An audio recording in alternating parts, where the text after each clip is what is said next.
제가 한글의 실험 문제라는 제목을 부탁받고 전화 받았을 때 이런 얘기는 없었거든요. 나중에 프로그램에 왔는데 보니까 이렇게 제목을 정하셨더라고요. 그래서 굳이 실험 문제에 주목했을까?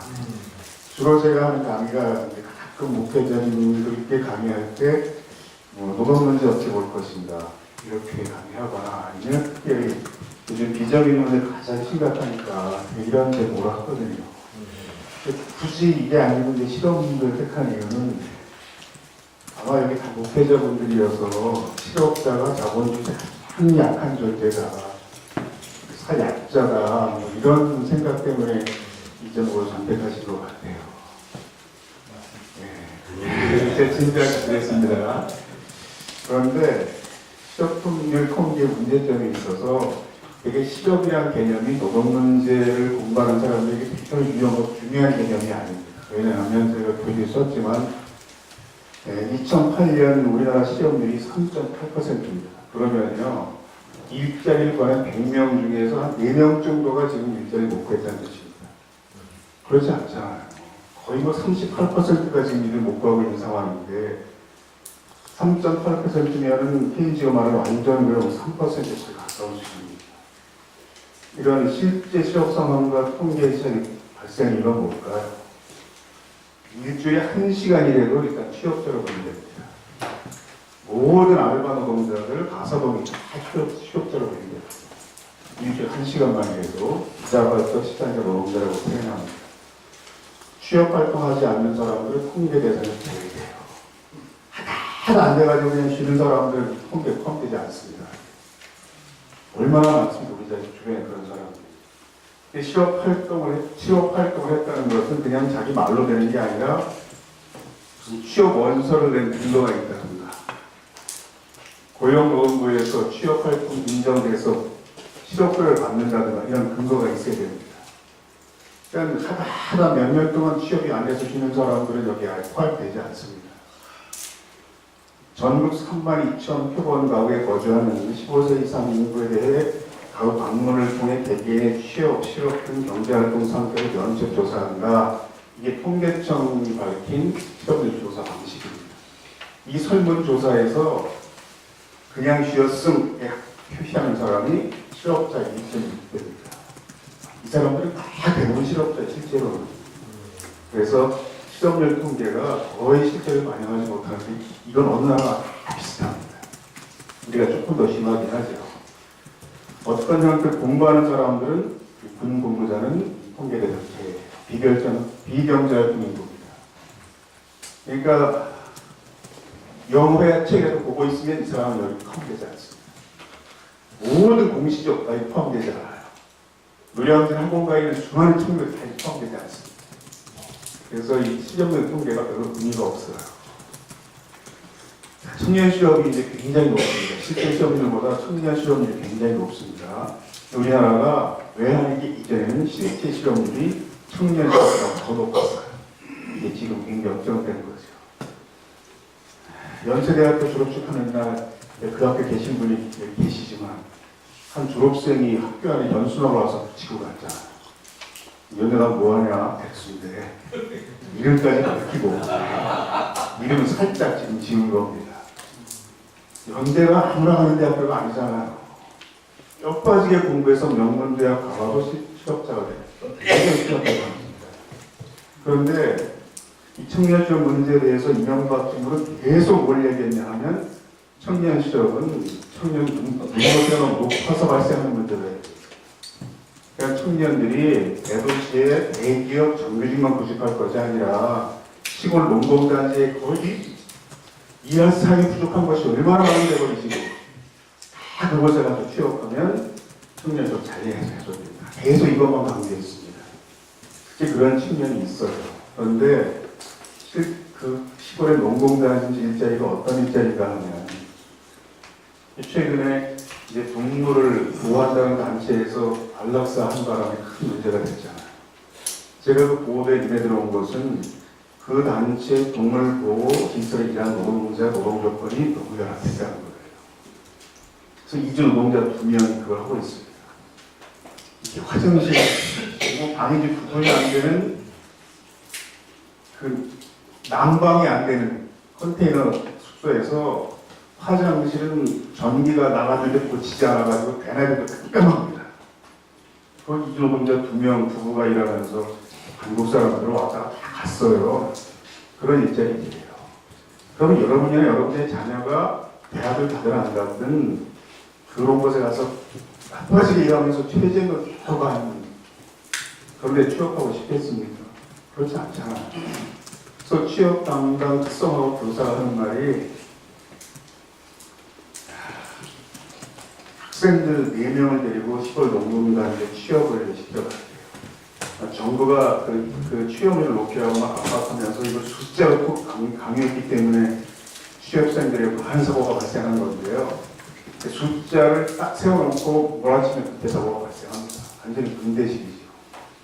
또 어떻든 취업률을 높여야 학교가 폐해가 되지 않는 이런 상황인데, 그래서 이제 몇 년까지 40%를 높여라, 뭐 이런 목표를 할당이 됐습니다. 그런데 그 큰 공장 옆에 험한 방이 하나 딸려 있는데 거기 기숙사라고 그래서 사장이 하는 말이 젊은 것들이 인내심이 없어서 1년을 못 버팁니다. 이렇게 얘기하더라는 거예요. 야, 너 여기 2년만 버텨봐. 그리고 돌아 나오는데 그 슈퍼마켓 하나 없는 동네에서 거기서 아이들을 2년 동안 있으라는 건 이게 죽을 것 같아가지고 내가 발걸음이 안 떨어지더라. 그 교사가 말하면서 목이 맵니다. 그러니까 그런 일자리가 굉장히 많아요, 지금도. 그래서 일자리가 부족한 것이 문제가 아니라 취업하고 싶은 좋은 일자리가 부족한 게 문제인 겁니다. 그래서 단순히 취업 문제라기보다 우리가 주목해야 할 것은 비정규직 고용의 문제예요. 오늘 제가 준비한 강의는 주로 비정규직 문제로 초점을 맞춰봤습니다. 그 전에 여기가 이제 다른 곳이 아니고 목회자님 모인 것이니까 이제 제가 아직도 교회다닙니다. 그래서 아까 그 사람들이 신기하다고 그래요. 그래가지고 대나무구의 집사라는 직감을 굳이 넣은 건데요. 여기서는 어릴 때부터 교회를 다녔다 그 증명하려고 제가 준비한 사진이 있어요. 굉장히 큰 감리교회 이 허물고 다시 졌죠. 옆에 크게 중등부 회장할 때 부회장할 때 여학생 같이 그 사진이에요. 이 학생은 그때 이제 대학 갈미려면 이민 갔어요. 그래서 그걸 보지 못했습니다.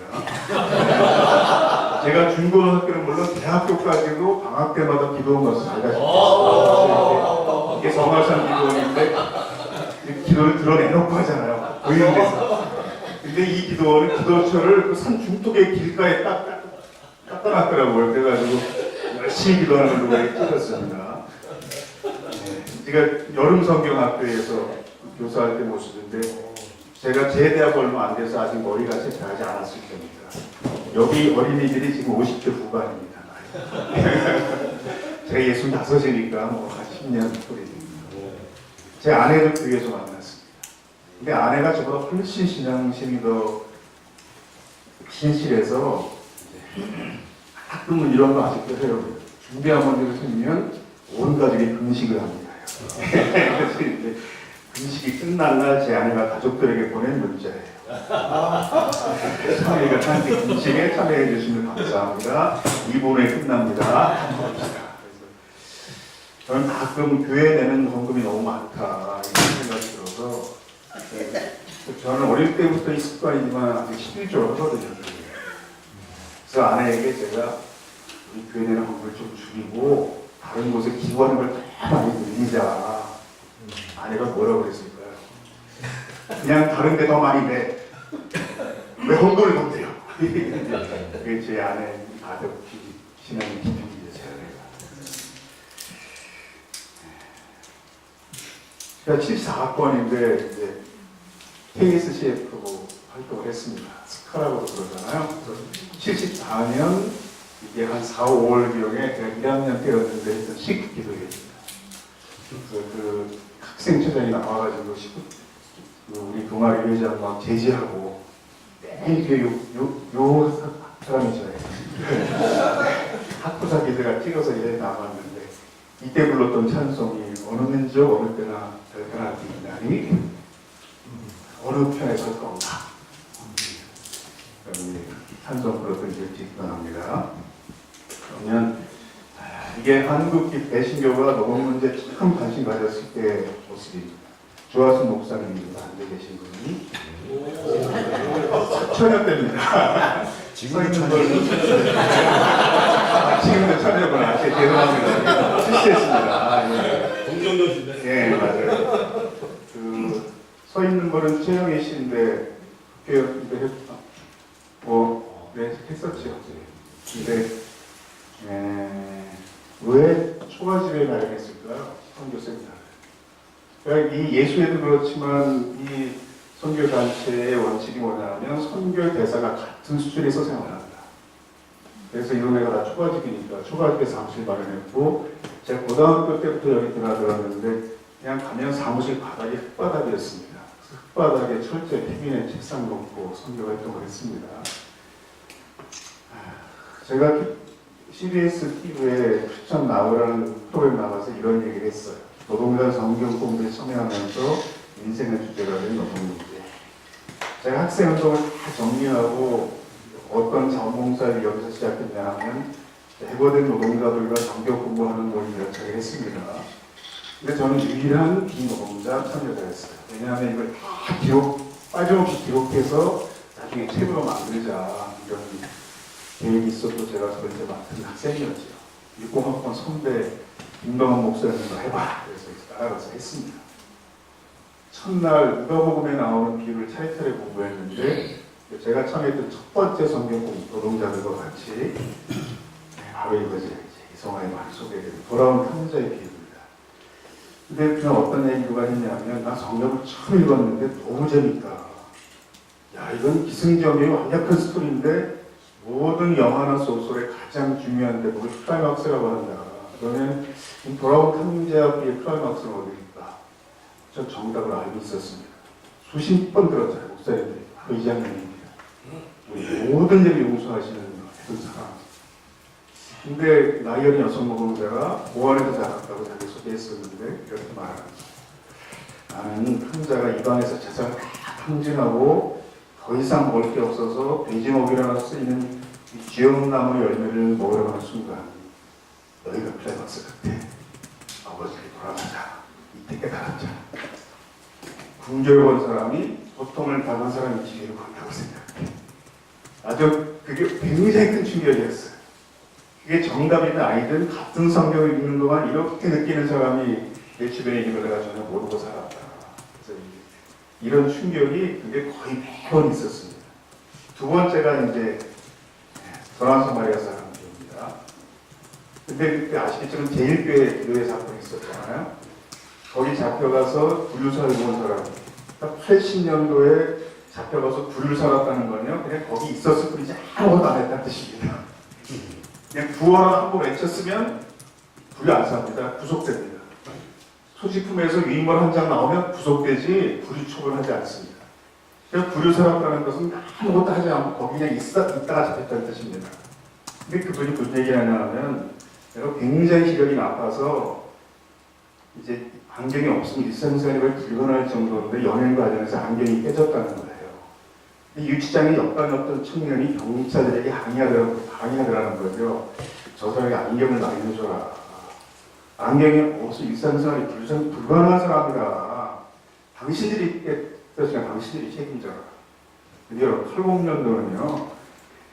그 광대 수백 명이 죽고 며칠 지나지 않았을 때 경찰서가 요구할 수 있는 시대가 아니었어요. 그때.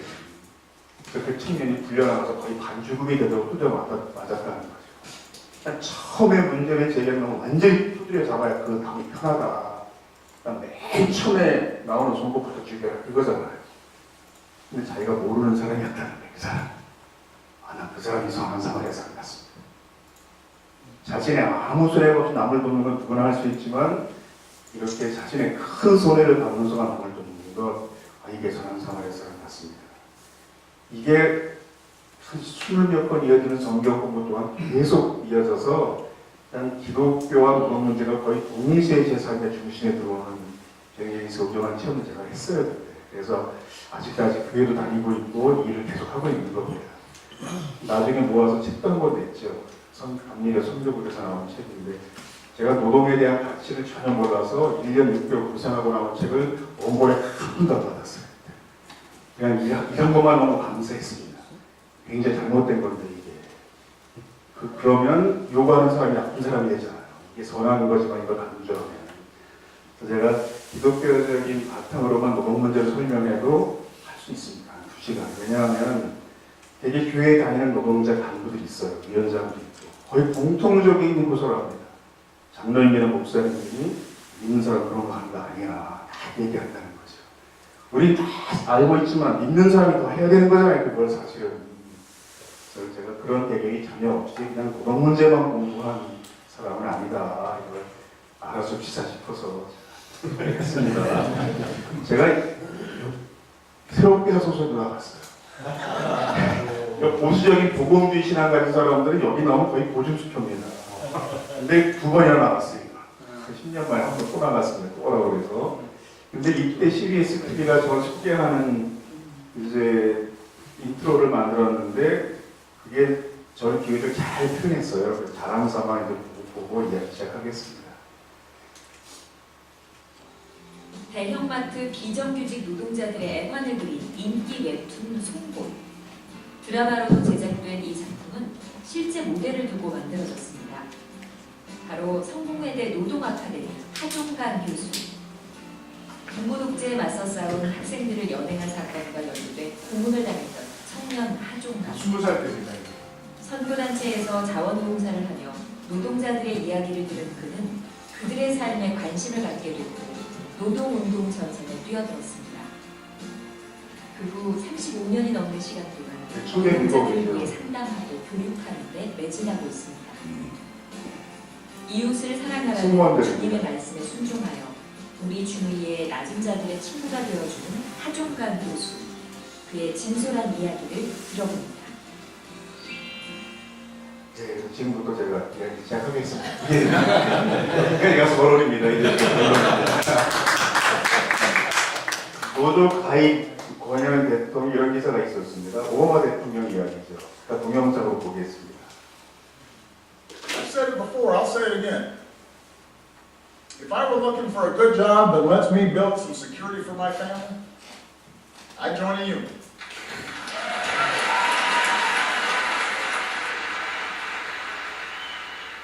If I wanted somebody who had my back, I'd join a union. 이게 굉장히 길게 설명했지만 제가 중간에 끊었습니다. 다른 나라들은 미국 대통령이 나라면 도저히 가입할 거라고 강조하지 않아요. 그렇다고 미국이 좋은 나라 아니면 누가 다 세워줍니다. 이 영화 보시면 확실히 알 수 있습니다. 프랑스가 배경이 영화인데 어머니와 딸의 대화를 잠깐 보겠습니다. Vous en avez mis du temps, c'est arrivé à 9h. Ah oui, mais écoutez, des embouteillages partout, il y a des grèves partout, c'est la merde en France, quoi. Quoi? Faudrait que ces pauvres infirmières exploitées fassent plus grève. On n'est pas en Amérique ici. 간호사 노조가 파업한다고 불평하니까 야단치면서 엄마가 여기 미국이 아니야 라고 타이릅니다. 노동자가 파업한다고 불평하는 건 첩첩한 자본주의 미국에서 그런 거야. 이 유럽 사람들의 대중적인 정서잖아요. 소수의 깨어있는 시민의 생각이 아니라. 그러니까 한국 사회 노동 문제를 바라본 시각은 유럽 사람들로부터 천박한 자본주의라는 따가운 썰만 느끼기보다 훨씬 더 부정적 보시죠. 제가 이렇게 말로만 설명해야 되는 걸 다 글로 설명하는 친절한 사람입니다. 글자 큼직큼직하고 좀 그림 많이 나오고 듣다가 기분 나쁠 정도로 내고 싶습니다. 미술 뭘로 보는 거야. 이런 느낌 드실 수 있는데 혹시 청각 장애인이 계시다고 해도 수업 통역 없이 100% 할 수 있는 정말 쉬운 겁니다. 이유가 뭘까요? 이렇게 된 이유가 우선 가르치지 않았기 때문입니다. 기아차 공대 고3 학생이 실수 나왔는데 주 58시간 근무했습니다. 35시간 근무해야 되는데 축해대회. 한 달간 연장 근무를 100시간이나 했습니다. 기숙사에서 동료들과 이야기하면서 나 지금 너무 머리가 아파 병원에 가야 될 것 같아. 나갔는데 한참대 기숙사 마당에 쓰러진 채 발견됐습니다. 뇌수술까지 받았지만 3년이 지나도 의식회복이 되지 않았다. 이게 제가 들은 마지막 소식이었습니다. 근데 얼마 전에 전화 상담 여고생이 자살 사건이 있었잖아요. U+의 틀림막대 실수를 나갔는데 이 여고생이 배치된 부서가 어떤 부서였냐면 계약 해지를 요구하는 고객들에게 해지하지 않도록 설득해야 하는 세이빙 구조였다는 거예요.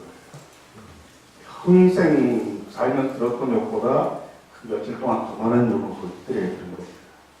아빠, 나 오늘 콜수다 못 쳐서 표도 드릴 것 같아요.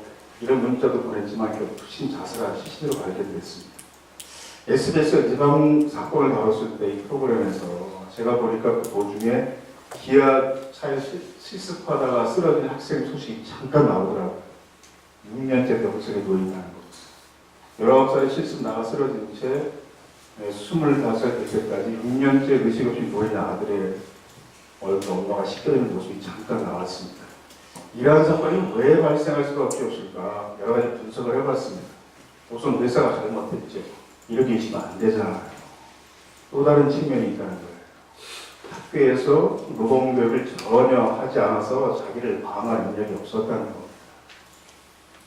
그러니까 저 같은 사람들은 한 30여 년째 계속 노동지표를 가르칩시다 주장하고 있고, 박명수 서울시 교육감 되자마자 노동교육 하겠습니다. 이것부터 강조했습니다. 그리고 또 반대하는 사람들이 있어요. 시대착오적 2년 교육 하겠다는 겁니다. 이게 당시 한나라당 경청 교총의 주장입니다. 학부모에게 사과해라까지 오고 있습니다. 왜 사과라고 그랬을까요? 왜 재수없게 노동자가 될 걸 미리 예정하라. 이런 뜻입니다. 어느 쪽에 생각이 오는 걸까요? 이걸 객관적으로 판단해 보려면 다른 나라 학교에서는 어떻게 하고 볼 필요가 있습니다. 미국, 영국, 독일, 프랑스, 일본의 학교 노동의 시스템이 수학한 보고서인데 이 정부 산하 기관에 표력되었고 보고서 크기가 400개 조금 넘습니다. 2003년 12월에 나온 보고서니까 무려 저게 15년 전에 나온 보고서예요. 아직도 제가 이 보고서를 대학원 수업할 때 보조교재로 사용합니다. 아니, 대학원 수업에 15년 전 자료를 그대로 쓰고 있을까요? 왜 그런지 아시죠? 제가 하는 범위 내에서 이런 연구가 이후에 없었습니다.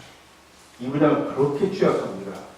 다른 나라들은 어릴 때부터 노동교육을 철저히 실시합니다. 독일 초등학생들입니다. 뭐 하는 모습 같습니다. 실제 노동자 활동서에 비슷한 모습이 있습니다. 노사교섭, 단체교섭입니다. 독일 초등학교에서는 모의 노사교섭 수업을 연간 6번째로 진행합니다. 그러니까 초등학생 때부터 노동자회도 맡아보고 경영자회도 맡아보고 이래서에 대비합니다. 나중에 노동자가 되거나 경영자가 될 테니까. 그러니까 한국 사회 90% 정도가 노동자가 되지만 대부분 경영자가 될 거라고 잘 알죠.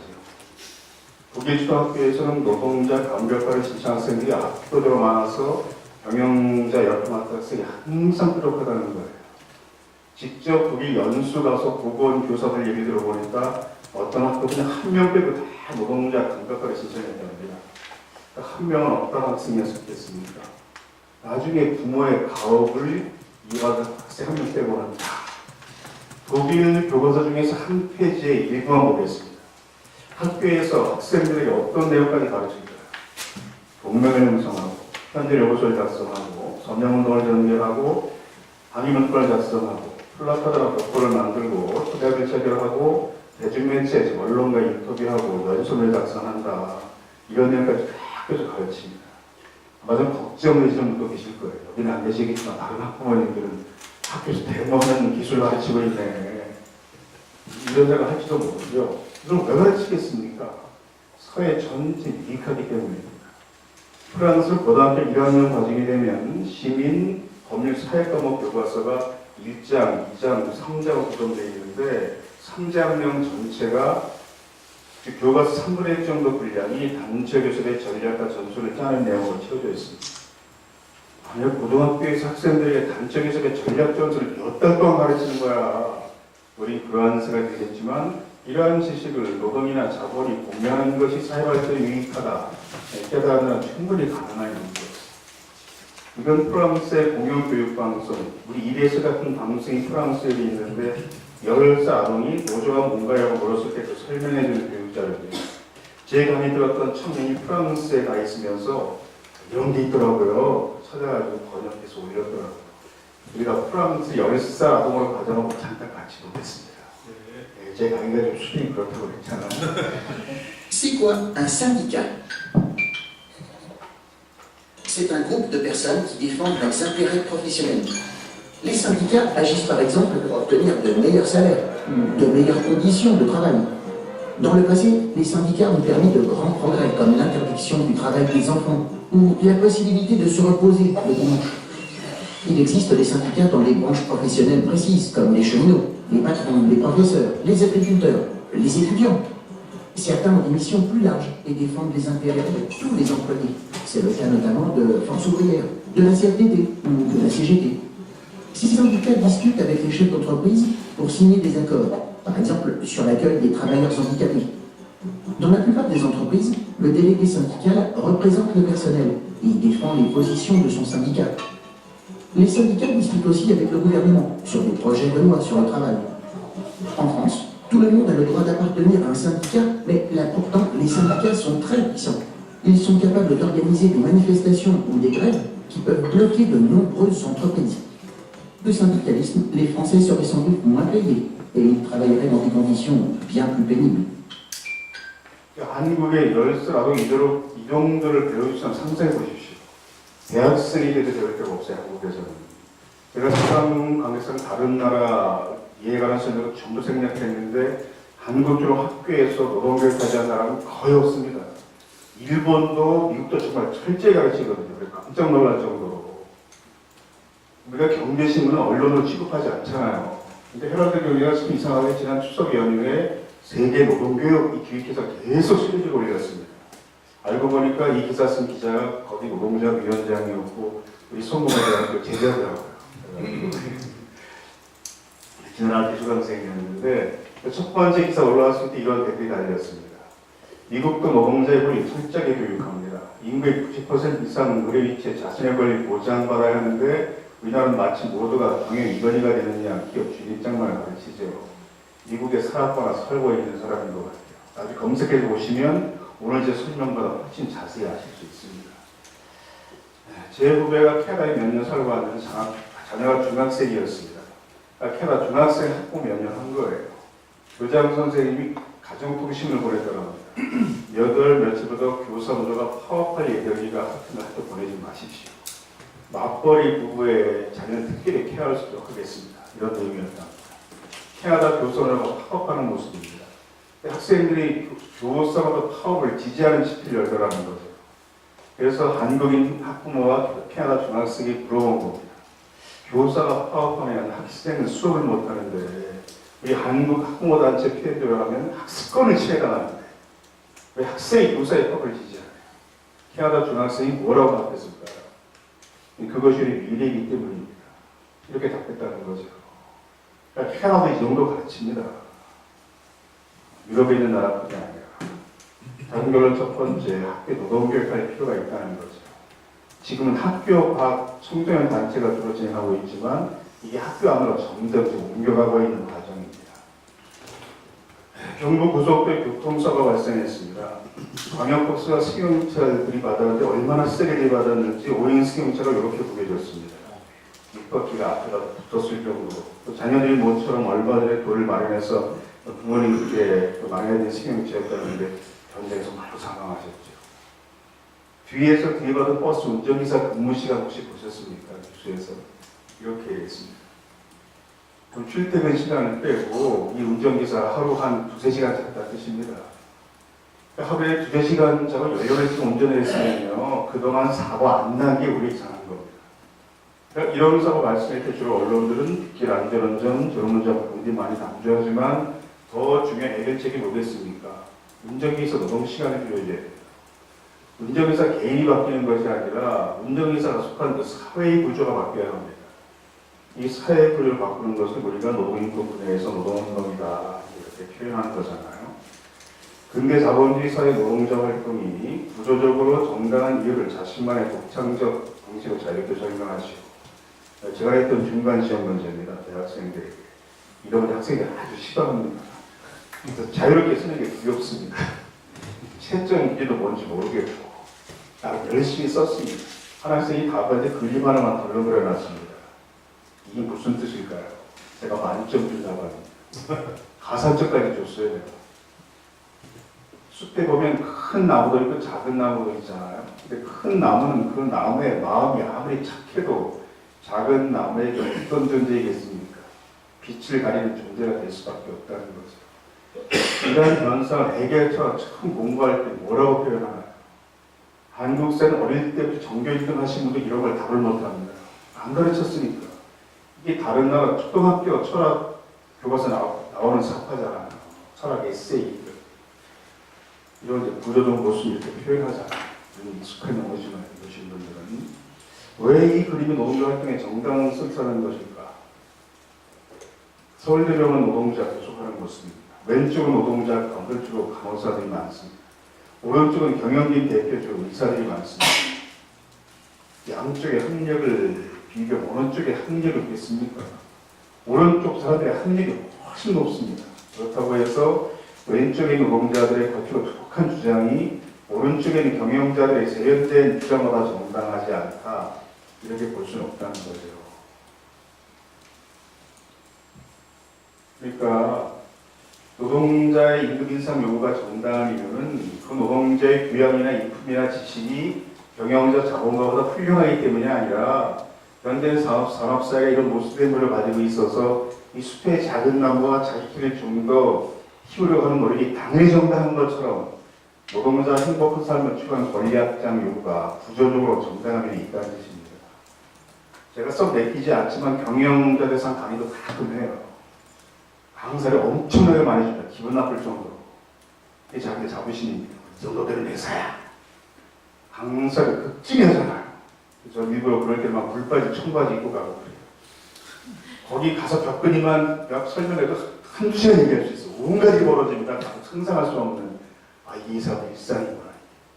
식사 마치고 오잖아요. 용모가 거의 연인 같은 기수랑 상냥하게 말합니다. 양치 안내드리겠습니다. 양치도 안내까지 않아.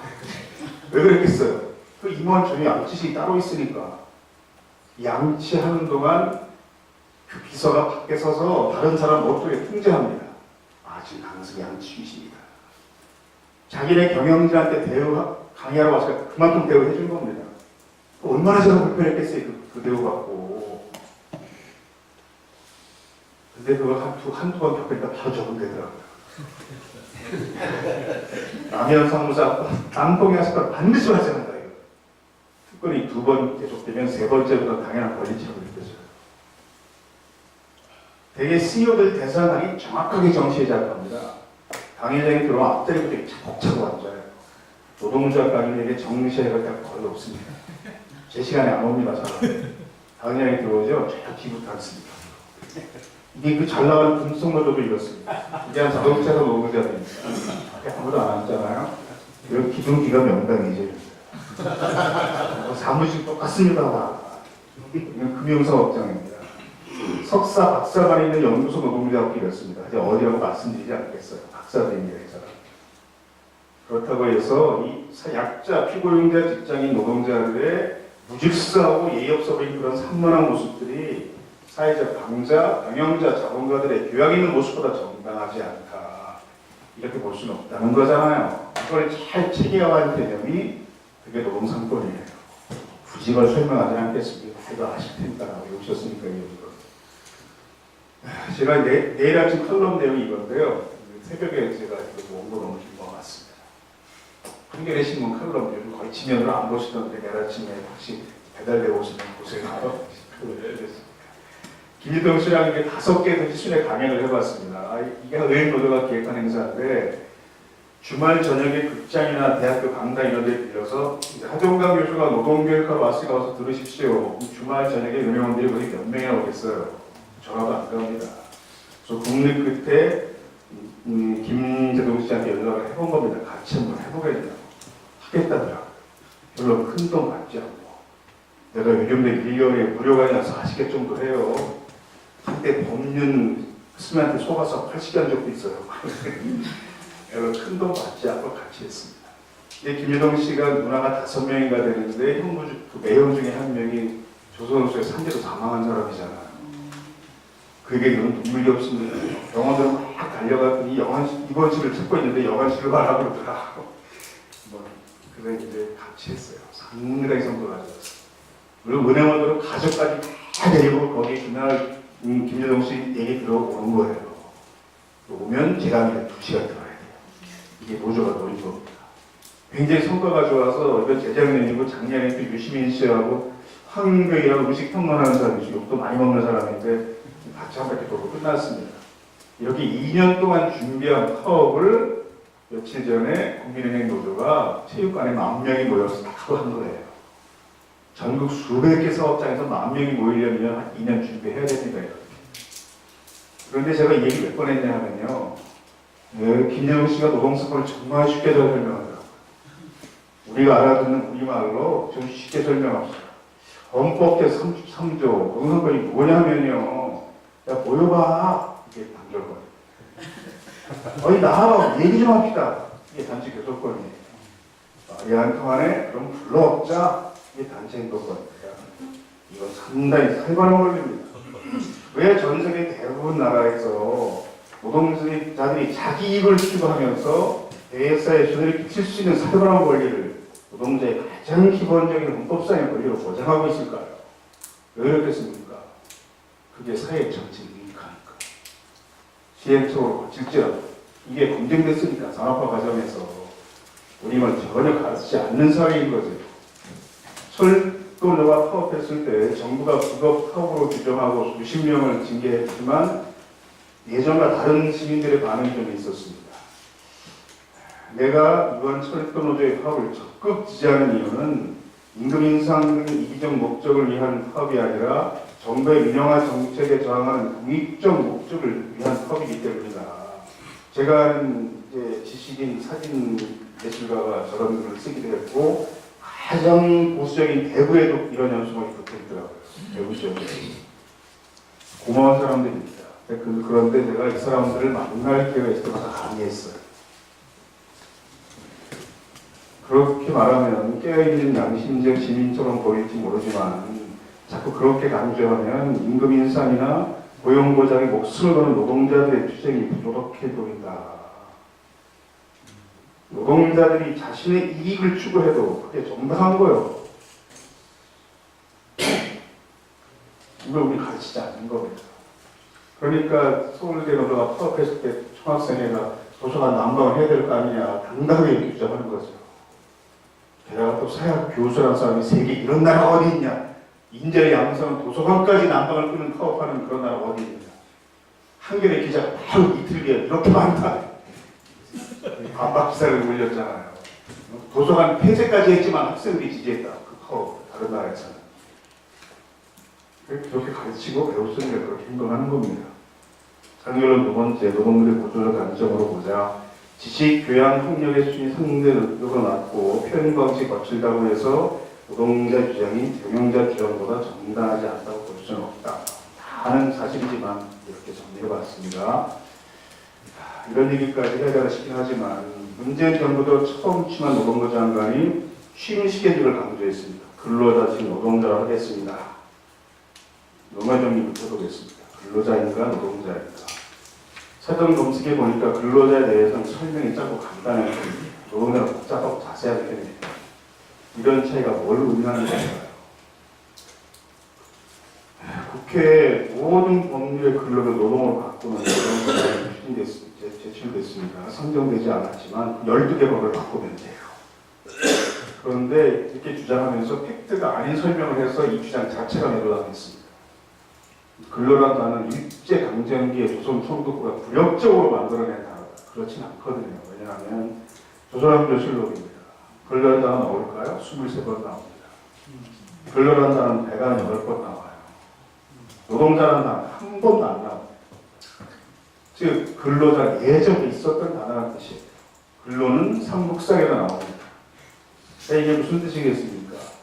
공생농경사회의 노예, 노비, 머슴다 근로자로 표기했습니다.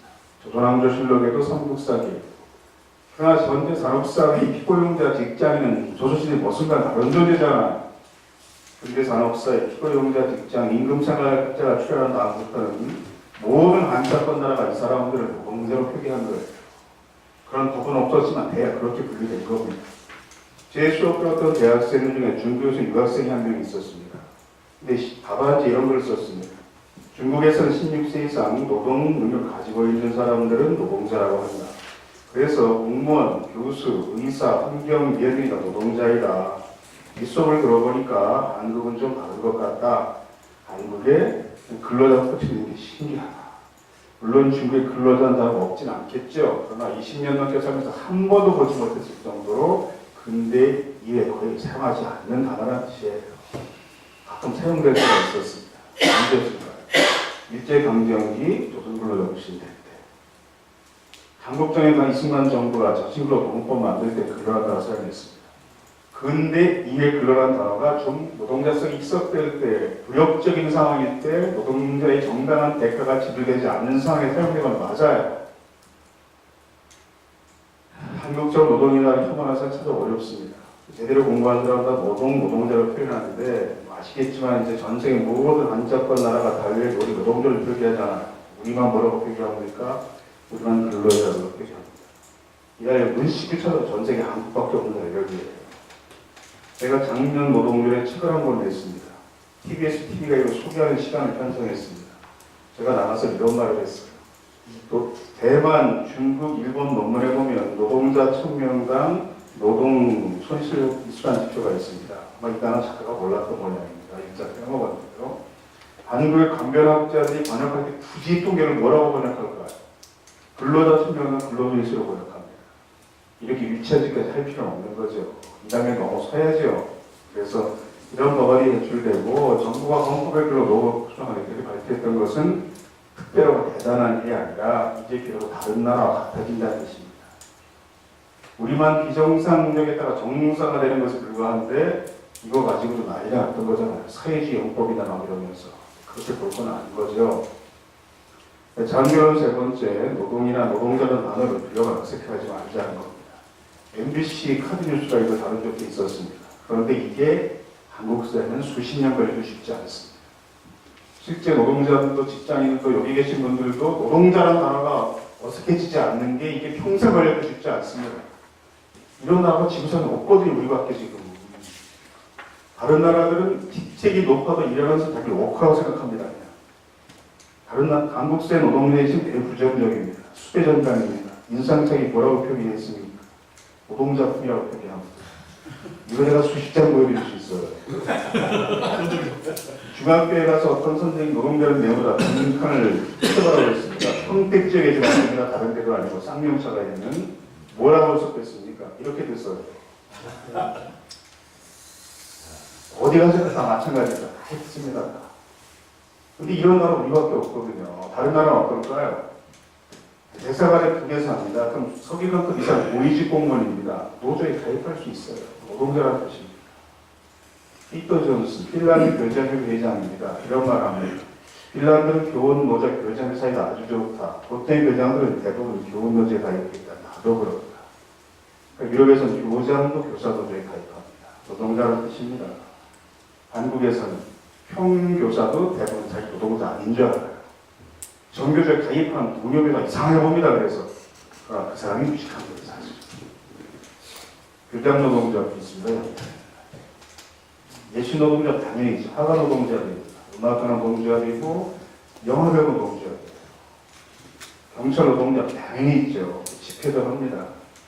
캐나다 경찰 노조가 정부의 항의의 표시로 유니폼 바지만 우스꽝스럽게 마음대로 입고 근무하기, 운동할 때 모습입니다.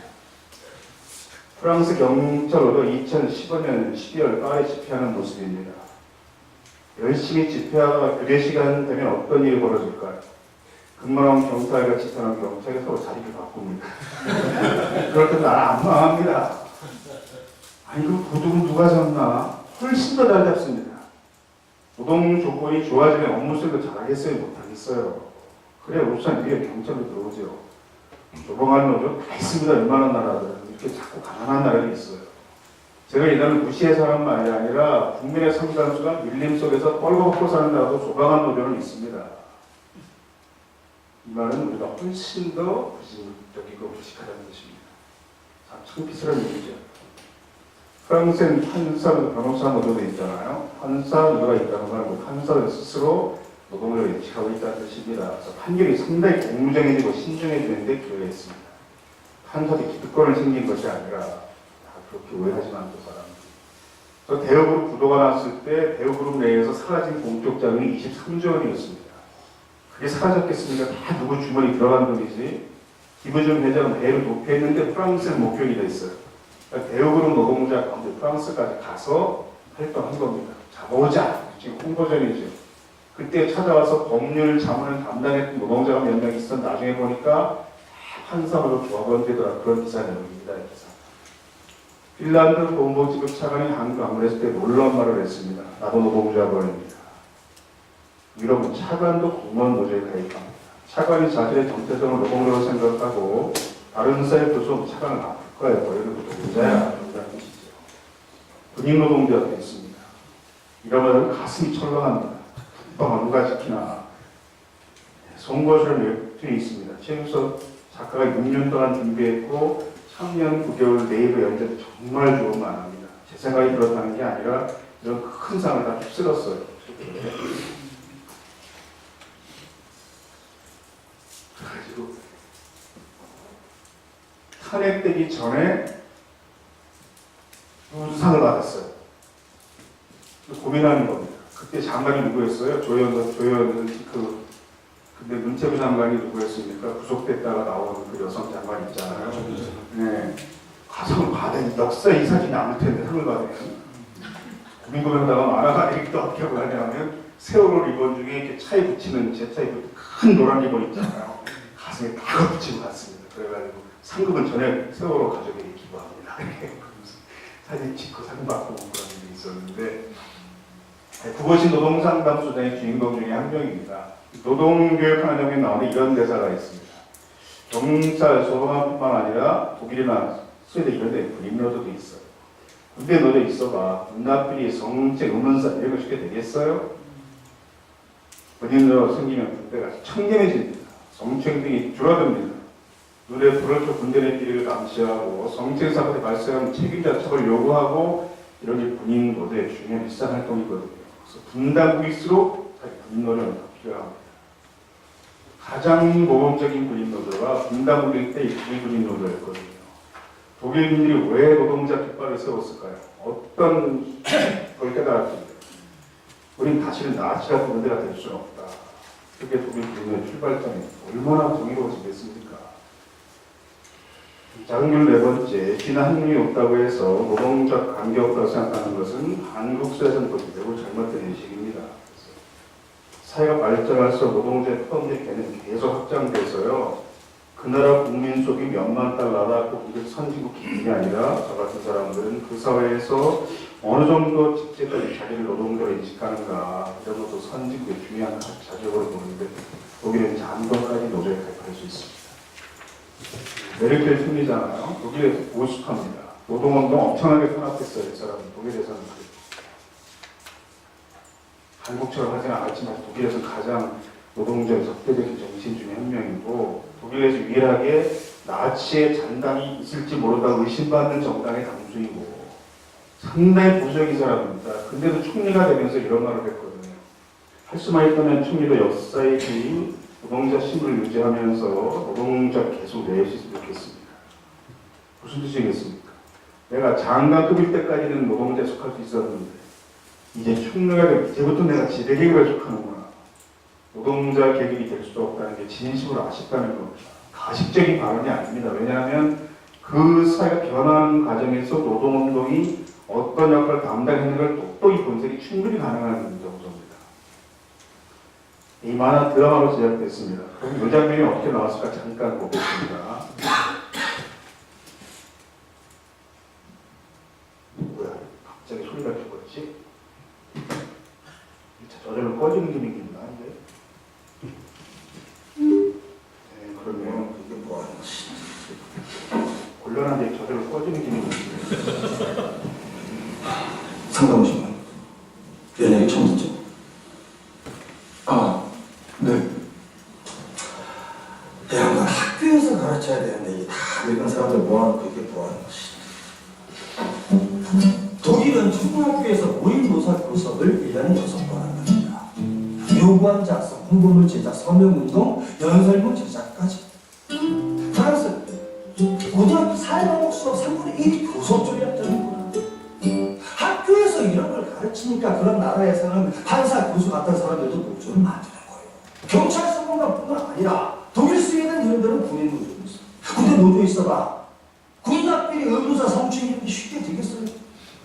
우리나라가 산재 이혼 최저인데 산재 사망 비용 최고야. 노조 없으면 죽기 전에는 신고도 못한다. 소장님 말씀 들으면 프랑스 사회는 노조에 우호적인 것 같은데요. 그렇죠? 저희 회사는 프랑스 회사고 정장도 프랑스인인데 왜 노조를 거부하는 걸까요? 여기서는 그래도 되니까. 여기서는 법을 어겨도 처벌 안 받고 욕하는 사람도 없고 오히려 이득을 보는데 어느 성인 군자가 굳이 안 지켜도 될 법을 지켜가면서 손해를 보겠어. 여기까지만 보겠습니다. 이런 장면이 나오니까 이제 언론에서 그것이 실질머리 하종강 교수다 이런 보도가 열렸습니다. 단행본 출판되면 작가 추천 행사 하잖아요. 홍대앞에 리올이라는 극장입니다. 레진 코믹스가 운영하는 공간이죠. 변영주 영화감독이 사회에서 나왔고 가운데가 최규석 작가이고 제가 나와서 그것은 소대한테 떠들긴 했어요. 그리고 연재가 다 끝나고 나서 한겨레 신문이 전면에 크게 보도도 해주고 저하고 최규석 작가입니다. 촬영장에서 코멘트 해달라 방문자가 분장하지 않습니다. 그렇지만 제가 항상 솔직히 밝힙니다. 다 실제 있었던 이야기인데 한 사람 이야기 아닙니다. 이 만화나 드라마는 대사 한마디가 다 실제 있었던 일인데요. 근데 한 사람 이야기는 결코 아니죠. 6년 동안 준비하면서 많은 사람들 인터뷰했고 몇 사람 이야기를 모아서 주인공 캐릭터 만드는 거잖아요. 근데 이제 맨 처음에 만화 구상을 저랑 같이 시작을 했고 제 인터뷰 내용이 좀 많이 들어가 있는 편이고 스토리도 같이 짜고 그래서 단행본에 보면 스토리 장을 하종강 써있긴 합니다. 그래서 내용 나올 뿐이지 이게 전부 다 제 얘기는 아니에요. 그래서 저는 이제 전장 활동을 하다가 6년쯤 전에 대학으로 온 사람이거든요. 성공의 대학이나 저 같은 사람에게 그런 직함을 줬죠. 내가 이번 서울대 파업할 때 총학생의 입장에 벌어진 감로를 가기 있을 때에도 하종강이 박사기도 없던데 무슨 교수냐 막 이런 비난하는 글이 서울대 커뮤니티에 많이 올라와가지고요. 사람들이 제보해줬어요. 자, 우리다 캡처해주니까 명예훼손 고소하시겠냐. 그 사실인데 뭐 그냥 내버려두라고 제가. 오히려 그게 자랑이라고 성공에 대한 서춘영호 선생님이 박사가 있어서 성공에 대해서 교수하셨습니까? 아니잖아요. 가끔 까면은 몇 장면 나오긴 합니다. 중간에 이렇게. 이름은 하도강이로 나오고 도강으로 나오고. 근데 안혜상 씨가 이 대형mak을 정말 기뻐했잖아요. 아, 청년실의 꿈을 이제 이뤘네. 라고까지 말해서 무슨 뜻인지 아시죠? 연대 8사건이잖아요. 운동권이었습니다. 얼마나 센 운동권이었냐면 88년에 올림픽 열리던 해에 광주 미문화회가 직접 만든 시험폭탄을 설치했어요. 유죄까지 나왔습니다. 그때 선을 잘못 연결해서 안 터졌어요. 안 터진 걸로 유명해진 사건이었는데 그래서 몇 년 전에 그 안 터진 폭탄가스가 처음 나왔을 때 광고 모델을 안대상이 한 겁니다. 안 터져야 이러면. 이거 원래 안 터지는 사람이잖아. 아는 사람끼리 하는 얘기지만 이런 운동거리 뒷얘기가 사회 곳곳에 다 쓰여 있잖아요. 보면. 이때 공범이 누구였을까요? 공범도 영화배우가 됐어요. 네. 박철민 씨입니다. 중앙대 총학생회장 직무대행이었거든요. 그때 이제가. 지금 대한민국 헌법학자이자 뭐라고 표현합니까? 87헌법이라고 표현합니다.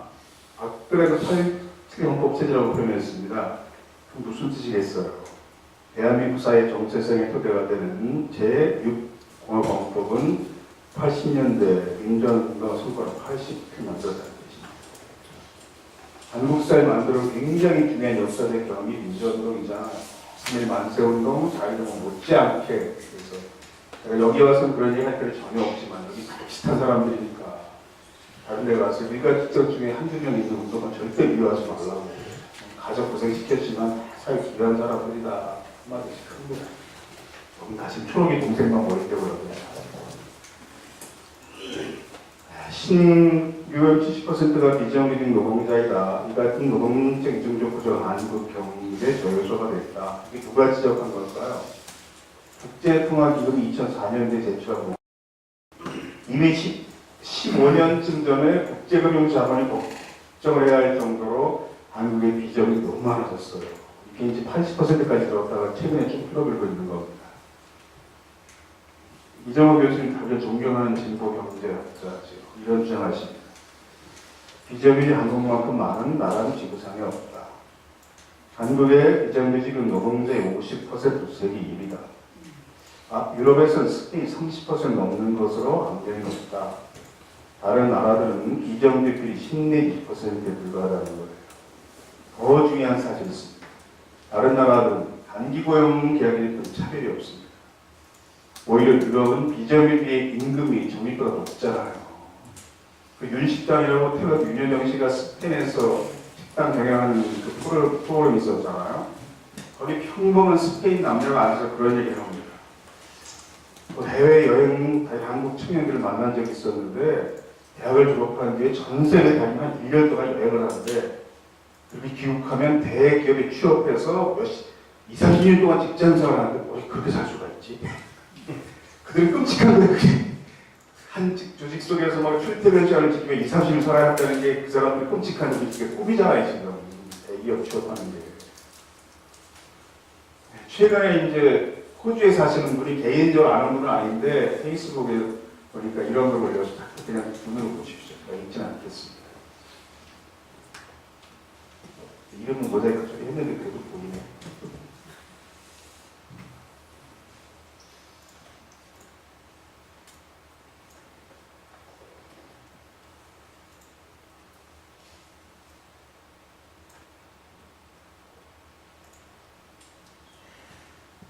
이게 다른 나라 비정규직이에요. 근데 예전에 한국도 이랬거든요. 처음 노동자들과 공부할 무렵에 비정규직 얼마나 심각한가 하면 지난 대선 때 하다못해 홍준표도 줄이겠다고 했어요. 비정규직.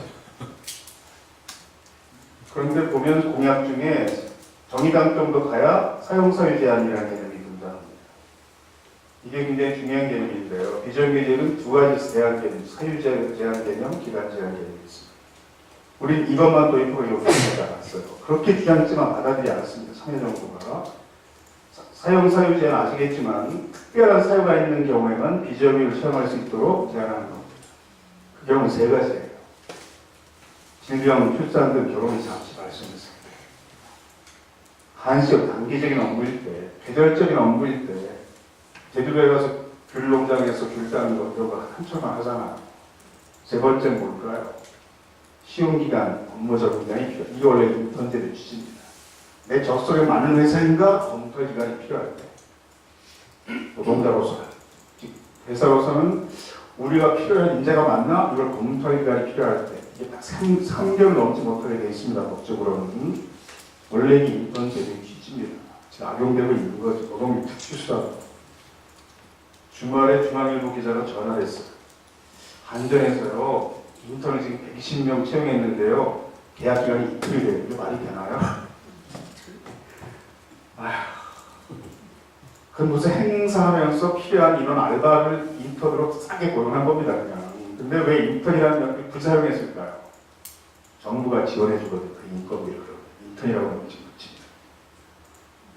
그래서 인턴 제도가 악용된 가장 대표적인 경우입니다.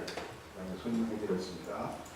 기간 제한은 아시겠지만 일정한 기간 동안만 비정을 고용할 수 있도록 제한하는 겁니다. 우리 기간제법에 보면 2년 초과하지 않도록 되어 있습니다. 학연법에도 2년 넘지 못하게 되어 있어요. 2년 넘으면 직고용해야 돼요. 정규직화해야 된다는 뜻이죠. 그러니까 한국의 비정규직도 제정될 당시부터 이미 이게 비정상적인 고용계약이어서 장기 지속적으로 유대해 옳지 않다는 걸 전제를 하고 있는 겁니다. 이걸 굉장히 기업이 쉽게 해결하고 있잖아요. 지금. 어떻게 할게하고 있습니까? 네, 2년 될 때마다 결과하면 돼요. 실제 그렇게 합니다. 그래서 방송 3사가 여의도에 다 있었을 때요. 오늘도 방송사 차량 운전하고 온 사람들은 아마 TBS를 얼마 전에 개선했으니까 모르겠다. 그 방송사 로고가 찍혀있는 차 운전하는 취재 차량 운전기사들이 예전엔 다 방송사 직원이었습니다. 그런데 파견법 생기고 나서 운전기라 싼 값으로 공급하는 용역회사가 생긴 거잖아요.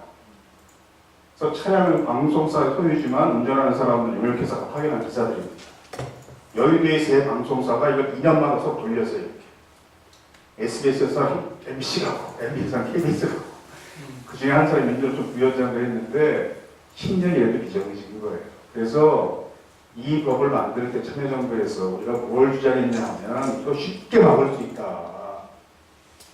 그래서 홍영표 씨나 이런 분 볼 때 참 마음 아픈 게 그겁니다. 제가. 그 2년이 초과되면이라는 그 조항을 노동자 개인에게 적용하는 것이 아니라 그 직책에 적용하는 조항으로 규정해라. 이건 굉장히 쉬운 입법 기술이 어렵지 않습니다. 그러면 그 일자리가 유지는 한 2년 지나면 정규직인 거예요. 누가 봐도 보기. 개인에게 적용하지 않고 일자리에 적용하면 물론 계산은 그러면 일자리 만들었다 없앴다를 반복할 수 있어요. 그러나 쉽지 않습니다. 사람 교체하는 것보다 어렵습니다. 실제 그때 뭐라고 그랬냐면 참여정부에서는 비정규직이 많아지면 어쩔 수 없는데 다만 차례를 없애겠다. 그래서 우리 주장을 받아들이지 않고 차별시정 제도를 도입했어요. 그래서 비정규직 차별받을 때 신고하면 노동위원회에서 그걸 구제 신청 조사를 통해서 고쳐줄 수 있도록. 그런데 이게 같은 업무를 수행하는 노동자에게만 적용됩니다. 그러니까 그 회사에서 아예 비정규직이 다 담당하고 있는 업무는 이 적용이 안 되고 완벽히 같은 업무를 정규직과 비정규직 같은 공간에 같이 하고 있을 때만 적용돼요. 그러니까 이걸 농협에서 어떻게 했냐면요. 이 법이 7월 1일부터 시행됐는데 7월 1일 되기 전에 농협의 신용사업부는 되게 은행 여신 업무를 담당하고 경제사업부가 실제 생산 활동을 합니다. 하나로 맡은다 경제사업부 같은 데예요. 소 키우는 사람들 농협에 있습니다. 소 첩자고 이런 사람들, 목축업하는 사람들. 소 키우는 일하는 사람들을 정규직은 암소만 키우게 하고 비정규직은 숫소만 키우게 하는 방식으로 구분했어요. 이걸. 그럼 한국의 법조인들은 이게 같은 업무가 아닌 거 봐요. 핑계는 있어요. 왜냐하면 암소는 출산도 해야 되고 저출산이니까 업무 내용이 다르다. 그렇게 볼 수 없는 거거든요. 사실은. 노동법 취지상. 이건 준비한 데만 시간이 좀 너무 초과되니까. 그래서 이런 경우에 취업하는 단기 계약 노동자는 불리한 형태의 계약이어서 임금이 더 높아야 한다. 이게 원래 비정규직의 취지입니다. 다른 나라는 그렇게 돼 있다는 거죠. 상당히 다양해요. 제가 설명할 시간 없고 중요한 사실은 이렇게 다양한 비정규직 노동자들이 다 예전에 정규직이었습니다. 제가 열심히 활동하던 시절에. 그래서 대학원 수업할 때 그거 가지고 하루 수업을 해요. 이게 어떤 방식을 통해서 우수한 인재가 다 기업에 들어가서 갖고 왔는가. 임금 격차를 주는 기미가 없습니다. 근데 한국은 이걸 더 정규직을 탓하죠. 그 죄 없는 정규직을 다 기득권자로 비정 노동자로 몰아가는데 이 차별의 사실 책임은 정규직 노동자들은 아닙니다. 여러분 동의하기 어렵겠지만 이렇게 만든 사람들의 책임이죠. 이게 단순히 공부하는 사람의 숫자에 불과하지 비정 당사자의 숫자만큼의 삶의 고통을 의미하는 겁니다. 대학 총선의 비정규직 노동자들이 이 중에 한 명이 글 쓰시는 분입니다. 전대 문학상도 받았습니다. 그 글 중에 몇 줄만 소개해드리겠습니다. 그냥 눈으로 읽으십시오.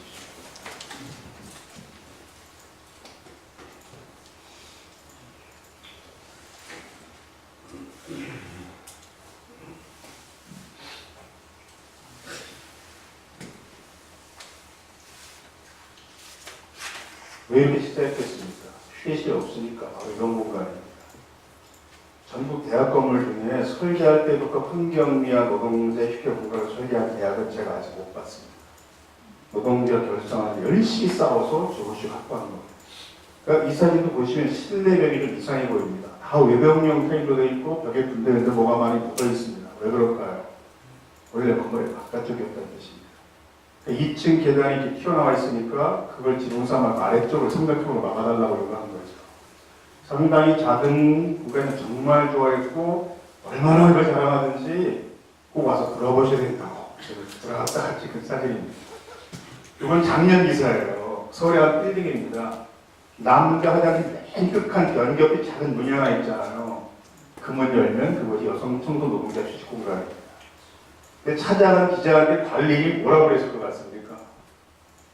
들어가는 자체가 문제니까 들어가면 괜찮습니다. 이렇게 얘기했습니다. 그 남자들이 소외보고 있을 때 그 들어갈 때 좀 그런데 일단 들어가면 괜찮아요. 이렇게 답했습니다. 관리인. 아직도 우리 사회가 이렇습니다. 지금. 제 결혼식 날 찍은 사진인데요. 제 아내가 나면 보여주는 걸 좋아하지 않으니까 봤다고 소문내시거나 찍어서 올리거나 그러지 마세요. 제가 허락을 받았습니다. 아내 사진 강의할 때 쓰겠다. 써라. 허락을 받았고 책에도 냈는데 제가 예식장 그 일꾼이 없으면 대학에서 결혼했어요. 대학 좀 오래 다녔거든요, 제가. 나이가 좀 많아진 여자친구가 먼저 그러더라고요. 30살 되기 전에 결혼했으면 좋겠다. 29살 했습니다. 8년 4개월 결혼하고 14K 금반이 돌려물로 주고받았는데 아무 장식도 없는 그 14K니까 아직까지 남았지 아마 18K만 더 살다가 팔아먹었을 겁니다. 그래서 제가 젊은들한테 커플링을 선고를 해야 된다고 해서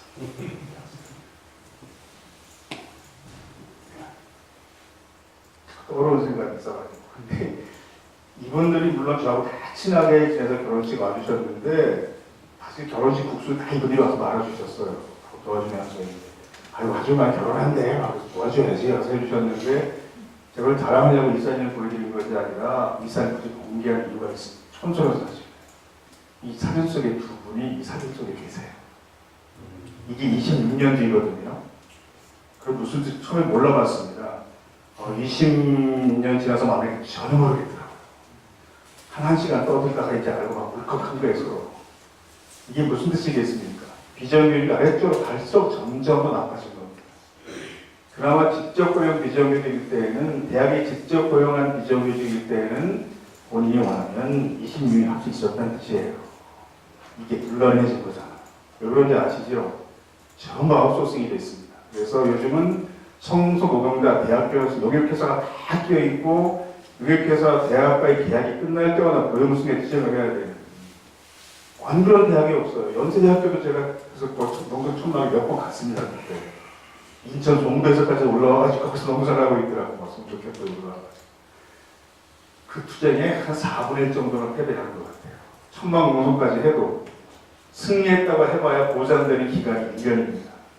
이걸 배경도 바뀔 때마다 계약하게 돼 있으니까 1년에 큰 싸움을 또 시작한 홍익 때, 동익 때 다 그랬어요. 승리했다고 알고 있지만 우리가 이건 결국 사회가 발전하는 방향이 아닌 겁니다. 그래서 그나마 문재정 들어선 뒤에 뭐 인천공항, 경희대학교, 서울지하철 많이 정규직하고 있지만 그래도 지지율이 데도 많고 이렇게 해봤자 저 같은 사회 볼 때는 이렇게 해서 이제 수십 년 전으로 돌아가고 있는 겁니다. 위안의 이전. 이건 대단하고 특별한 것도 아닙니다. 반드시 해야 돼요. 이거 이 사회가. 이 얘기 안 할 수 없잖아요. 김영균 사. 아시니까 잘 설명하지 않겠습니다. 제가 한 노동조합 국제 사고 바로 이틀 후에 갔더니 노동조합 사무실 국도 그때 분양소를 마련해서 제가 이제 혼자 나가 향을 피우고 잠깐 고개 숙이고 시간을 어떻게 마음을 할 수가 없더라고요. 어머니 절규도 아시겠지만 그냥 부분만 잠깐 보겠습니다. 굉장히 길게 말씀하셨는데 우리가 다 아는 내용입니다. 다시 한번 눈으로만 보십시오.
이 모습 기억하지 않았는데 그 약속 지켜라.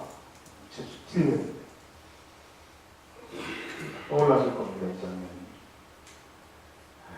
다 보셨겠지만 승대는 모습 중에 양복 입고 찍은 사진이 있었잖아요.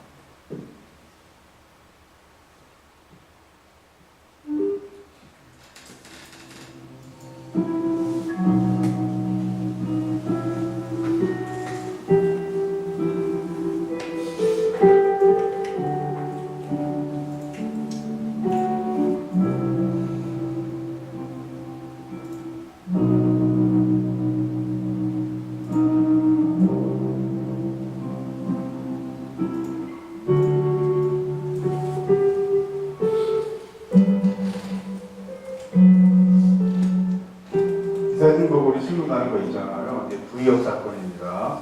구의역 사고 한박이다. 기억 생생히 기억하는 사건이죠. 근데 이 사고가 서울 지하철 1, 2, 3, 4호선에서 세 번 발생했어요. 똑같은 사고가 세 번 발생했습니다. 근데 5, 6, 7, 8호선은 발생하지 않았거든요. 이 차이 뭐겠습니까? 지금 회사가 통합됐지만 그때 운영회사가 달랐습니다. 1, 2, 3, 4호선은 서울 지하철 공사, 서울 메트로가 운영했고 5, 6, 7, 8호선은 부시철도 공사가 운영을 했습니다. 근데 1, 2, 3, 4호선은 스크린도 업무를 비정규직이 담당했어요. 5, 6, 7, 8호선은 정규직이 담당했어요. 그 차이입니다. 이거. 근데 서울 지하철은 실제 오너가 서울시장이니까 그나마 계속 용당을 내려서 400여 명을 전원 직고용을 했습니다. 원래 200몇 명이었는데 인원이 부족해서 2인 1조 업무가 불가능했다. 그러니까 418명 늘려서 직고용을 한 겁니다. 나가서 교육하고 노동조에 가입도 하고 막 열심히 했는데 작년 연말에 보니까 이제 3년 지났는데 가서 물어봅니다. 스트레이트 프로그램에서 가장 크게 달라진 게 뭡니까? 그러니까 하는 말이 뭐였습니까? 위험하다고 말할 수 있게 되었어. 이날은 비정규직이 이렇게 배워되는 게 두려워서 임하다 말 못했다는 뜻입니다. 위험합니다. 못했다는 뜻이죠. 얼마 전에 TV 보니까 설 연휴 때 고속도로 풍경을 소개하는 다큐멘터리에서 순찰원이에요. 근데 이런 얘기 합니다. 정규직 됐거든요.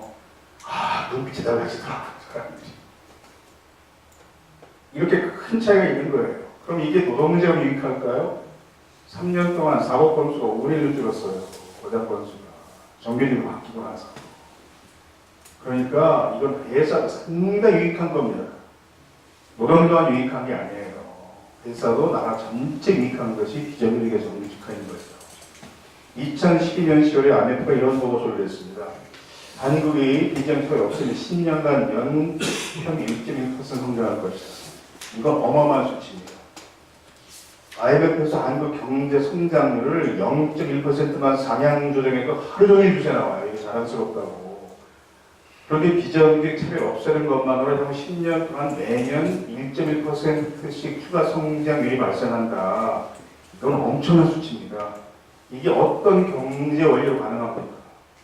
경제학자로 공부하실 저보다 잘 아시겠지만 이게 2008년도에 폴 크루건 교수가 노벨 경제학상 받은 이제 케이지안 경제학자 임금이 낮고 고용이 불안한 비정규직의 수를 늘리지 않으니 장기적으로 국내 수익이 떨어져 경제 성장이 파괴될 수밖에 없는 거죠.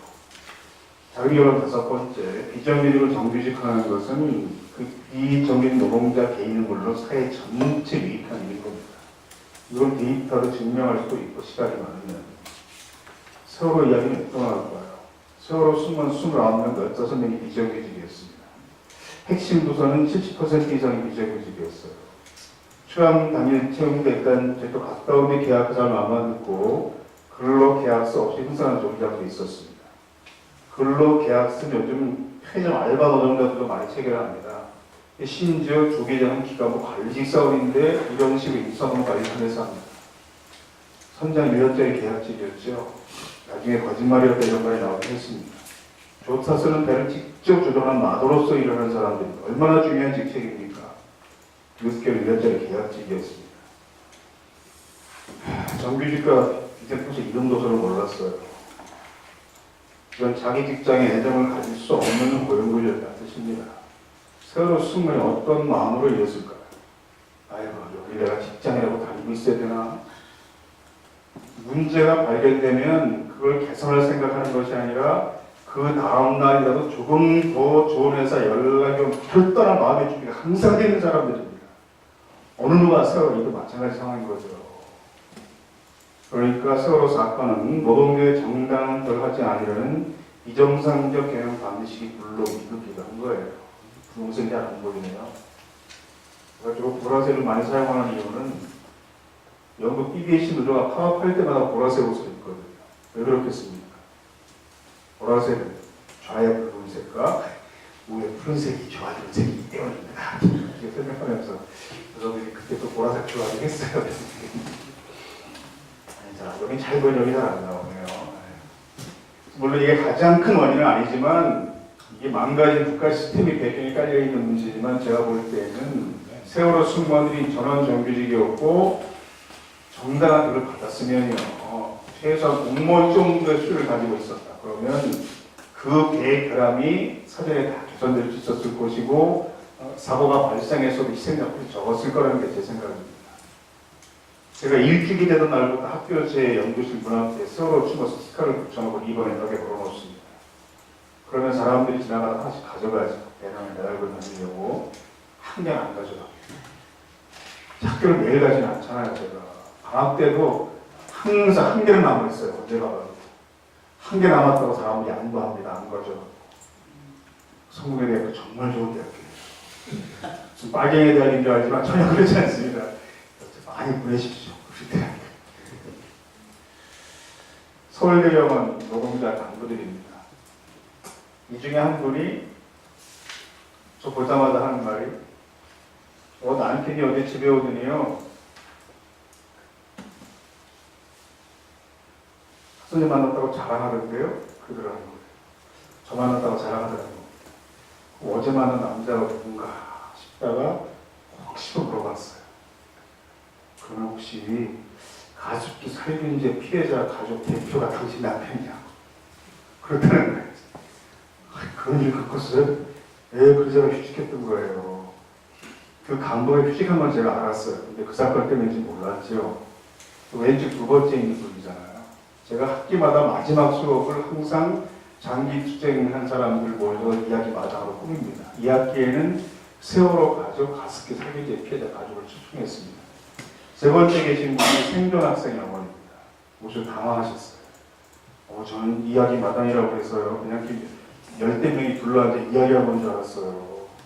몇십 명 앞에 나와서 말하는 건 줄은 몰랐어요. 3년이 되도록 아직까지 한 번도 남 앞에서 세월호 이야기 못했다는 거예요. 왜 그랬을까요? 생존 학생들의 삶은 어땠겠습니까? 친구 3명이 혈압침에 죽었는데 사는 게 아니죠. 그 학생들도 지금 다 대학 졸업할 나이 됐지만 밥만 안 먹이 시달리고 아직도 밥 먹다가 소리 지르고 길 가다가 벌떡벌떡 막 나가고 학교 간다고 나왔다 학교 반대 방향으로 가는 아이들이 많았잖아요. 그래서 어떤 기자가 물어봤습니다. 학교는 저쪽에 반대쪽으로 가야. 그 학생이 뭐라고 하셨습니까? 아침마다 같이 학교 가는 친구들이 저쪽입니다. 친구 집까지가 하루 종일 앉아있다 온다면 학교를 못 가고. 근데 왜 생존 학생의 부모가 우리가 고통스럽다는 얘기를 못했을까요? 그렇게 말하면 사망한 학생의 부모가 하나도 그래도 물어보겠습니까? 그래 당신이 살았잖아 그래도 그럴까봐 말을 못해서 살았다는 거예요. 그럼 제가 그걸 하나도 강요할 수는 없으니까 그럼 앉아 계시다 혹시 마음에 들어 내키면 그때 들어오세요. 이분이 나중에 얘기하고 나오셨어요. 근데 3년 동안 못한 말을 한꺼번에 다 하신 거예요. 그러다가 80명이 펑펑 울었는데 그래서 세월호 생존 학생과 가족들이 강문 촛불 집회에 그 무대 위에 올라온 거이 다음날부터예요. 꼭 이게 계기가 아니었겠지만 시기적으로 그렇게 되어 있습니다. 노란 옷 입은 분이 동혁이 엄마인데 저분은 집회 자주 나오시는 분이잖아요. 동영상인 학생 중에 엄마 아빠 사랑해요. 그러니까 한마디 더 한 학생이 있었습니다. 여동생 어떻게 하지? 여동생이랑 굉장히 사이가 좋았잖아요. 제가 동혁입니다. 그 왼쪽 두 번째 있는 남자분의 부인이 이 중에 한 분입니다. 제가 누구라고 얘기하지 않겠어요. 근데 이날 서울대 펍이 좀 막 파업할 때입니다. 서울대병원. 제가 나오는데 이분이 저를 대응해 주셨어요. 저하고 예전부터 알았으니까. 근데 옆에 나가는 거면서 이런 얘기를 하시는 거예요. 제가 지금 간호사라서요. 위생관념이 철저하니까 교대분 마치고 집에 가면요.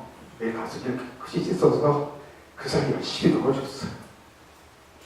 이야기하다가 그런 분이 같이 펑펑 울었는데 제가 이야기 지금 왜 하냐면요. 바로 이때가 어느 때였냐면 세월호가 인양되던 무렵이었습니다. 그래서 언론이 서로 사건 이야기를 새롭게 많이 하기 시작했어요. 상당히 조심스러운 이야기인데 이 간호사는 이 뉴스 볼 때마다 세월호 부모가 부러웠다는 거. 왜 그랬을까요? 세월호 희생학생의 부모는 부모도 피해자입니다. 근데 가습기 살균제 피해자의 부모는 부모가 가해자 이거예요. 내가 아이를 죽였다고 열심히 그래서 그거를 이제 썼던 카본입니다. 클럽 내용 중에 하나 소개하겠습니다. 장기 투쟁에는 노동자의 높은 우려가 농성할 때가 있습니다. 언론 단독 표기를 붙여 특정 보도를 해주기도 합니다. 쌍용차 노동자들이 굴뚝 올라갔을 때 한겨레 신문이 일면에 단독으로 크게 보도해 줬습니다. 그렇게 당연히 해야죠. 중요한 투쟁의 혈마 반드시 이겨야 하는 싸움입니다. 그러니까 민주노총, 왜냐하면 이 상징적인 사건에서 우리가 이겨야 이게 다른 모든 투쟁에 영향을 다 미치잖아요. 그러니까 권력과 자원을 길쓰고 막고 우리 길쓰고 승리해야 되죠. 민주노총은 전국 단위 집회 계속 열어서 지원해주고, 정치 가서 지지 발언도 해주고, 연예인 가서 지지 공연도 해주고, 시민 가서 연대하고 해야 돼요. 당연히 해야 됩니다. 그거. 그런데 제가 만나는 노동자들 중에서는 그 소식 들으면서 우리 올라갈 것도 없어요 라고 말하는 노동자들이 있습니다. 그런데 이 노동자가 길바닥에서 몇 년째 싸우는 사람입니다. 오늘로 13년째 싸우는 사람입니다. 아시는 분도 있을 거예요. 그들 같은 누군가 있어야 한다는 거죠. 항상 고통당하는 소득 옆에 더 고통을 당하는 소수가 있습니다. 거의 매번 그렇습니다. 사실 쌍용차 노동자가 엄청난 희생을 당했어요. 그렇지만 마지막에 계속 어떻게 끝났습니까? 그 투쟁이 저는 복직하기로 하다가 끝났습니다. 근데 이렇게 말하는 노동자가 아직도 13년째 길바닥에 있습니다. 그럼 누구의 대결이 있어야 한다는 거죠. 그러면 여기 오신 분들이 그 더 고통당하는 소수 곁에 없으면 아무도 있을 사람이 없냐고 이 사회에서. 여러분들이 그를 담당하지 않으면 정말 없어요. 그래서 저는 항상 처음부터 더 고통을 당하는 소수에 관심을 갖자는 게 제 삶의 원칙 중에 하나인데, 그래서 투쟁 현장이 굉장히 유명해지고 여러분들이 오기 시작하면 저는 거의 안 가요. 또 좋은 거 싫어하는 사람도 있고. 이미 언론인 보도 정치인 찾아오기 시작하면요, 그땐 그 싸움은 우리 손을 떠난 겁니다. 저 같은 사람은 더 이상 관여하지 않을 필요가 없는 사건이 되는 거죠. 그래서 더 고통을 당하는 소수 곁에 여러분이 있으면 좋겠다라는 게 제 생각입니다. 한국세 노동만을 바라본 시각은 미국보다 훨씬 더 부정적이라고 했잖아요. 한국의 대통령이 이렇게 말한 사람이 있었습니까? 가장 개혁적인 정부의 대통령이 비슷한 말도 한 적이 아직까지 없었습니다. 한국에서는. 그렇잖아요. 지금 노동계가 문재인 정부가 결정적으로 꼬라보기 시작한 건 최저임금 때문입니다. 최저임금 우리가 15% 이상 인상했어요. 문재인 정부에서. 나이가 난 겁니다. 근데 오바마는 미국 최저임금을 그때 몇 퍼센트 인상시켰습니까? 52%. 미국 최저임금을 51% 인상하는 행정명령을 내고 나서 의회 가서 의원들에게 뭐라고 얘기했습니까? 오바마 대통령이. 참 그대로만 보겠습니다. Everyone in this Congress who still refuses to raise the minimum wage, I say this. If you truly believe you can work full-time and support a family on less than $15,000 a year, try it. If not, vote to give millions of the hardest working people in America a raise.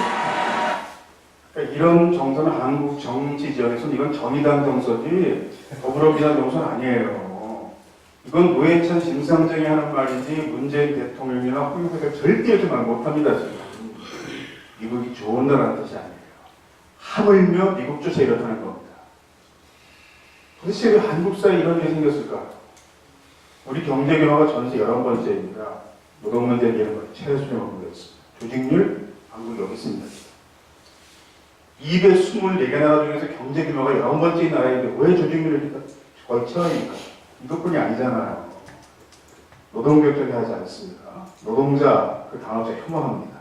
노동자 배우지 못하고 힘들한 사람도 잘못 알고 있습니다. 비점이 가장 많아요. 주기율은 최하이고 이게 다른 나라에 거의 없는 현상이 한국에 지각적으로 지금 다 모여 있는 겁니다.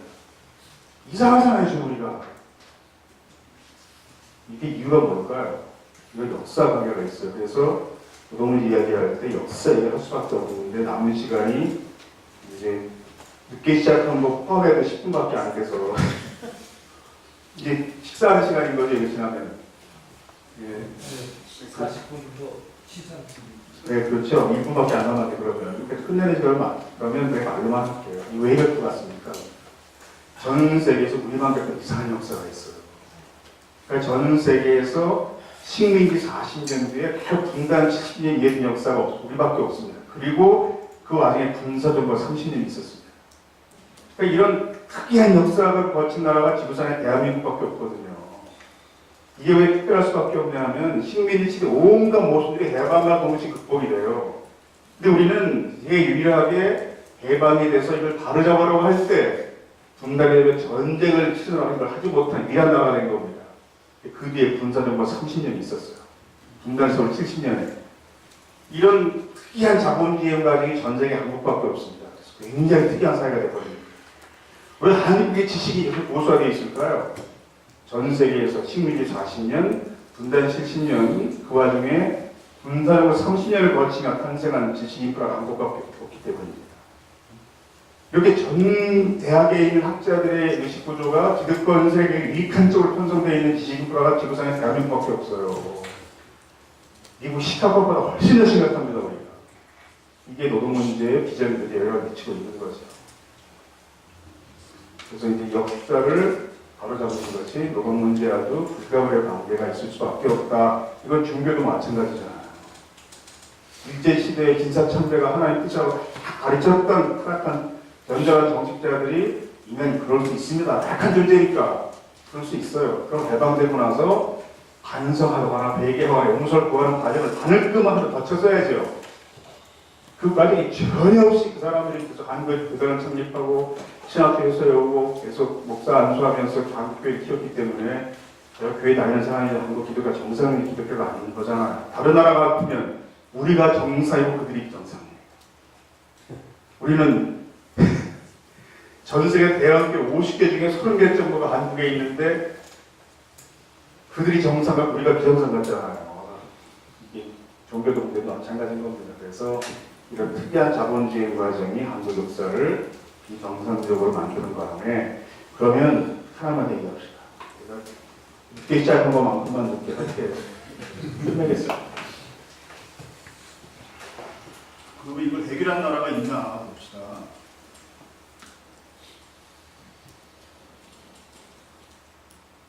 부정적인 얘기만 했지만 한국도 굉장히 희망적이다. 그 얘기를 제가 못 듣네요. 그 얘기 건너뛰고요. 다음 기회로 하고 이걸 어떻게 해결한 그러면 어떻게 다른 나라가 이걸 해결했을까? 현대차 비정이 분신했어요. 다 목숨을 건졌습니다. 이걸 방 2m에서 본 노동자들 얘기 들으면요. 정말 다 이 사람 치료받아야 되겠구나 이런 생각이 듭니다. 인터뷰 잠깐 볼게요. 분신 외에는 어떠한 방법도 떠오르지 않았다는 황인하 씨. 8년이나 현대자동차에서 일했지만 하청업체 소속 비정규직이라는 위치가 가져다준 건 차별뿐이었습니다. 너무 즐겁겠습니다. 왼쪽에는 정규직, 오른쪽에는 저 똑같은 작업을 했습니다. 똑같은 작업에, 똑같은 작업 지시에, 똑같은 공부에, 똑같은 작업 재료에 다 똑같습니다. 오로지 다른 것 앞에 정규직 앞에 빗자 하나 붙은 거 그 하나 빼놓고는 다 똑같습니다. 너무 억울해서 분신한 겁니다. 그럼 이거 되게 됐다고 쳐요. 남는 문제가 뭡니까? 여전히 남는 문제가 있어요. 이게 현대차 안에서만 해결된 겁니다. 현대차 다른 기업의 차별, 다른 기업 내의 정규직 비등 차별 여전히 그냥 문제잖아요. 해결 나라가 있을까요? 있습니다. 예를 들어 스웨덴 같은 나라. 스웨덴은 5.16 독립운동이 국가 단위로 시행됐어요. 이 말은 회사가 달라도 임금이 나타나야 된다는 뜻입니다. 경력, 기능, 2급 기능사, 경력 5년, 선방공 그러면 몇만 명이 있는 도르고에서 일을 하거나 동네 작은 중소기업 일을 하거나 임금이 같아야 돼요. 간호사 경력 5년 그러면 몇천 명의 간호사의 대학병원에서 근무하거나 동네 작은 의료부에 있거나 임금이 같아야 됩니다. 그래서 목회자들 그런 규정 적용하는 나라도 있잖아요. 큰 배든 작은 배 똑같은 임금을 지불받는. 가끔씩 그런가? 근데 이게 대단한 건 아니에요. 한국인이 그런 직종이 있습니다. 어떤 직종이 그렇습니까? 공무원, 교사. 정부 종합청소에 있거나 읍사무소에 있거나 같은 임금 체계적으로 받아요. 능력에 따라 차별은 좀 있어요. 그러나 체계는 같습니다. 교사, 강남 파라콘 교사나 시골 폐교 직전에 분교와 능력이 같은 임금 체계적으로 받습니다. 군인도 육군본부에 있거나 철책을 직전에 같은 임금 체계적으로 받아야 돼요. 그러니까 스웨덴은 이 임금 방식을 모든 직종에 다 적용한 거고 이게 스웨덴 노사정 협의의 성과입니다.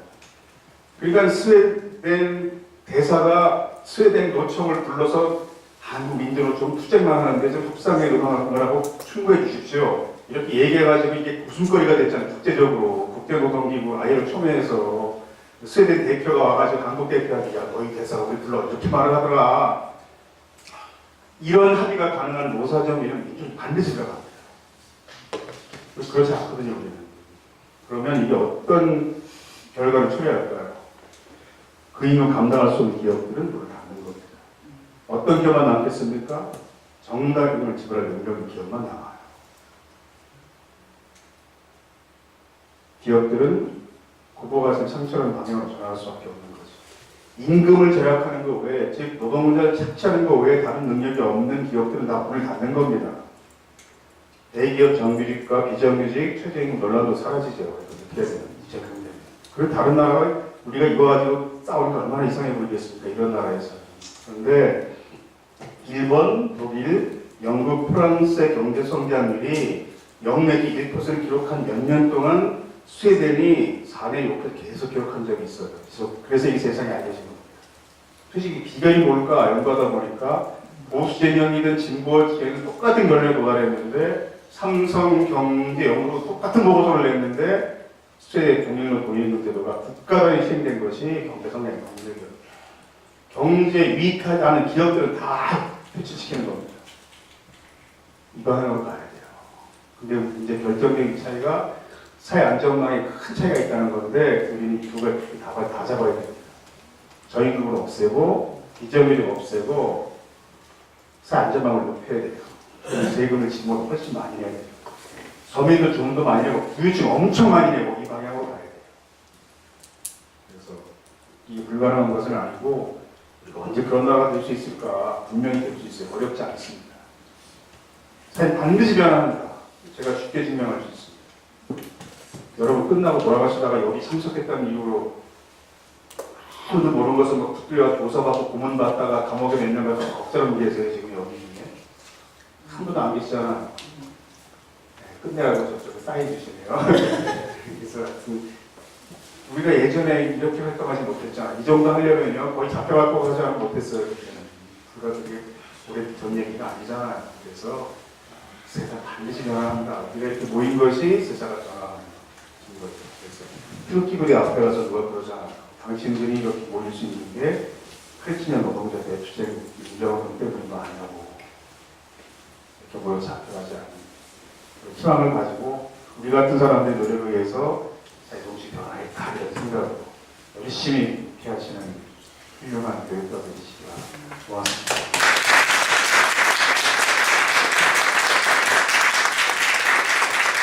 네.